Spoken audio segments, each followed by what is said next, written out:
Hello and welcome to Synth and Sundry.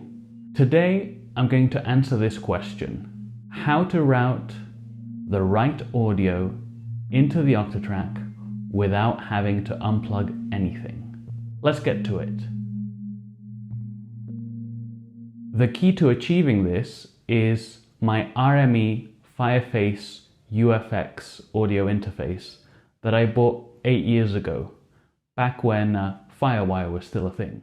So first things first, all the instruments that you see on here, plus an OP1 that's behind me, are all plugged into the RME Fireface UFX.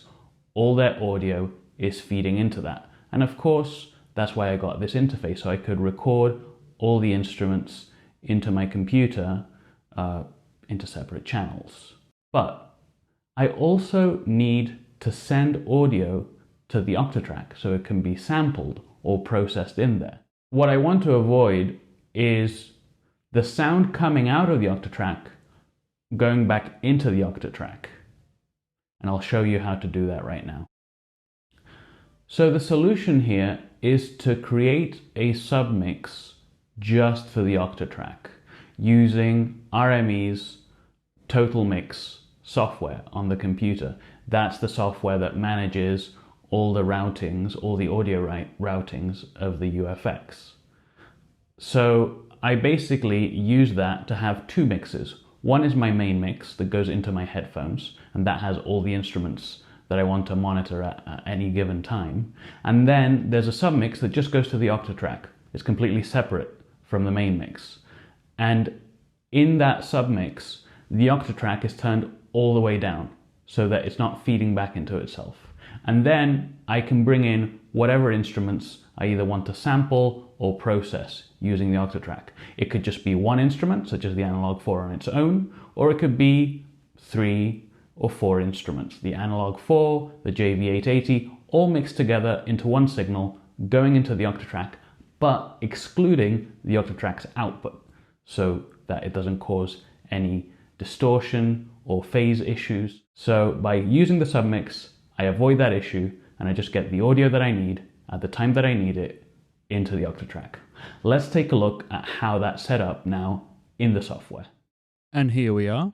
This is Total Mix FX, and you can see a virtual representation of all the channels, all the ins and outs available on the UFX.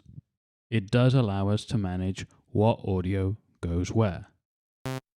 First up, we're going to listen to just the Analog 4, and you can see that the Octatrack signal is not being sent back into the Octatrack. Next, we're going to turn down the Analog 4, and we're going to turn up the JV880, so that's what's being sent now into the Octatrack. Next, we're going to turn the Analog 4 back up, so now both the Analog 4 and the JV880 are going into the Octatrack. To demonstrate this audio routing, I've set up some effects on the Octatrack, which are going to affect the incoming sound.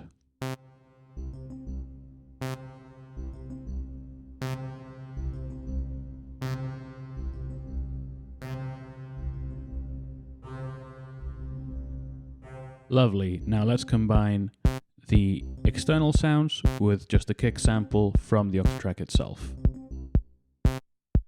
But let's take this one step further, combining the external instruments with the kick drum and now playback from the computer. Hi everyone. So as you can see, this is how I can combine different types of audio sources, which opens up a lot of possibilities in my studio. Thank you for watching this far, and please do subscribe and like for more.